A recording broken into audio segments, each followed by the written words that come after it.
Kevin Jackson Radio Show. What's up, everybody? Kevin Jackson here. Wish I could tell you it's going to be one of these happy days, but we got sad occurrence with this latest shooting in Florida. KJRadio.com is what you're listening to. 844-551-8255. Sadly, we've watched as the number of school shootings has grown and grown and grown. It's grown more so under Barack Obama than it did under any president. And as I've said many times on this very program, Donald Trump, if he inherited anything, he inherited mass shootings. He inherited a Mexican crime, Latino crime coming over in the way of gangs, MS-13, drug trafficking, and so on and so forth, that has America, particularly in black and brown neighborhoods, the least safest place in the world. Donald Trump has inherited a mess when it comes to people who are violent, who think violently, who want nothing more than to hurt their fellow man, who could not care less about life. Now, it's not all Barack Obama's fault.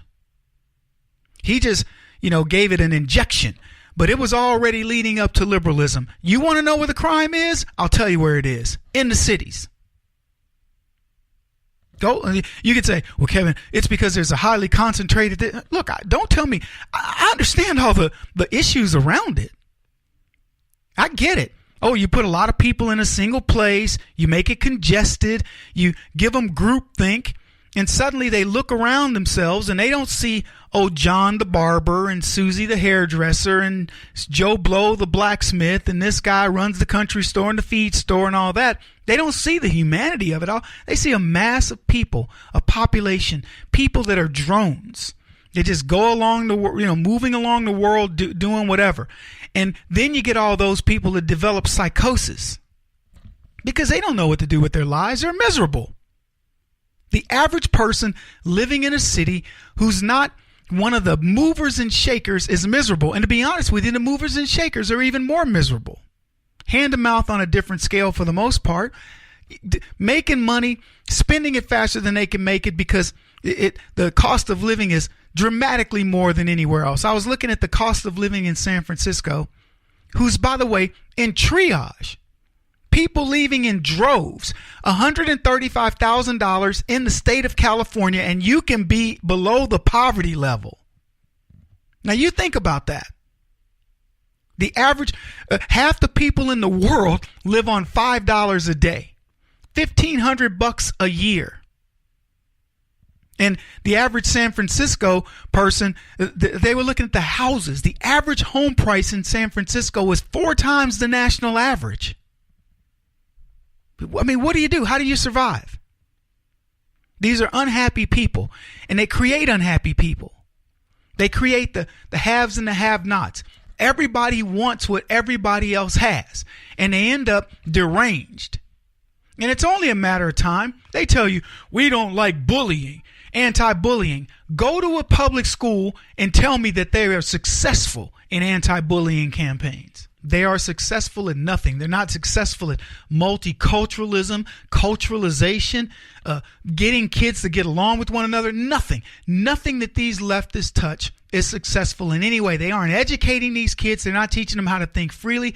They are putting so many restrictions on them that these kids are nothing but powder kegs. And so what do you have? You get a shooting in Florida. You got a kid, supposedly teenage gunman, open firing in a high school, killing one person, wounding several others. They say he's an 18-year-old. Marjorie Stoneman Douglas High, Parkland, Florida. We're not talking about the south side of Chicago. 20 victims, they believe. Could have been far worse.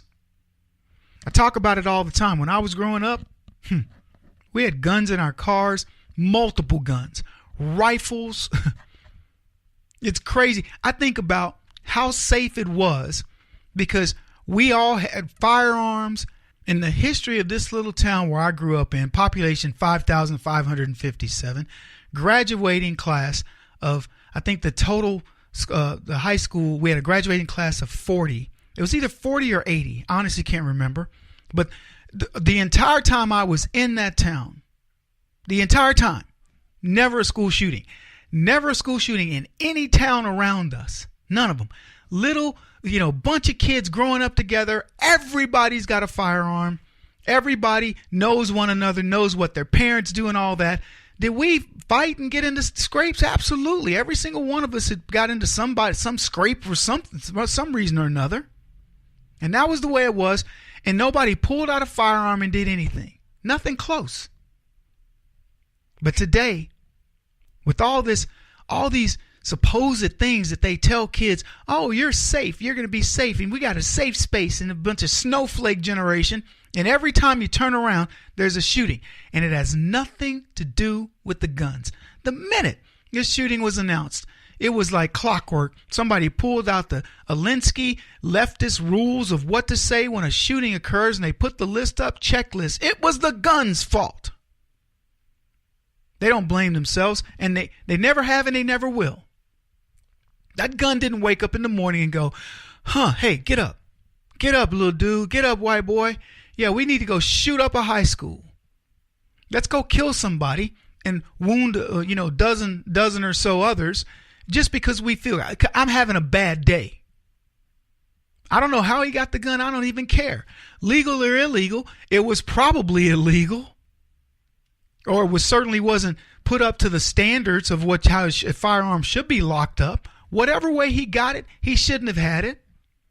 Whatever reason that he felt like he needed to do it, I guarantee you that reason was based on leftism. It had nothing to do with what we do, with who we are. We are the most responsible gun owners in the world. But guess what? That's what all these guys are talking about.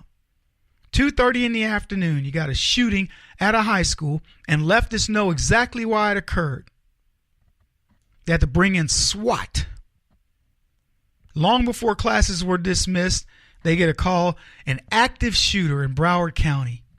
And you know what it is. And let me tell you something. You can exonerate Obama, do whatever you want. That clown, if he was to take his focus off of the guns and put his focus into the real aspect of what happens in these schools with these miscreants, these thugs that get to come to school and they menace all day long and these schools do nothing, this wouldn't occur. But don't think they're ever going to mention that. Anyway, we're going to cover tweets here in a bit. Next segment, let's pray for the folks in Florida. This is the Kevin Jackson Radio Show. Do you owe back taxes to the IRS or state? The secret to avoiding the IRS nightmare is to seek professional representation.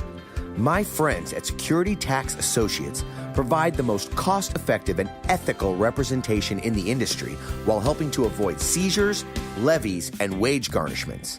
Security Tax Associates is here to ensure that the appropriate steps are taken to permanently eliminate any possibility of future tax burdens once and for all.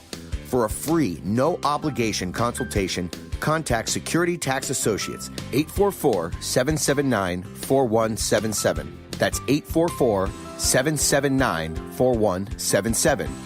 844-779-4177. Or visit them at securitytaxassociates.com.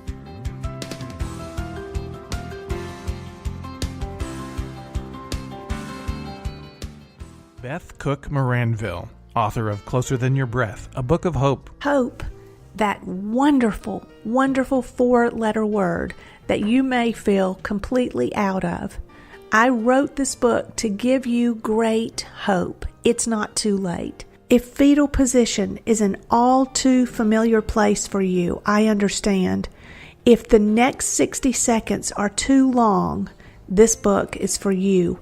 Wherever you are right now, whether you're dealing with divorce or death or sickness, take hope. You are going to make it through this pain. Don't roll your eyes. I've walked this road and I know it. The best is yet to come. Closer Than Your Breath, a book of hope from author and speaker Beth Cook Moranville, can be found on Amazon.com or Kindle.com. For more information, visit closerthanyourBreath.com or on Facebook at Closer Than Your Breath.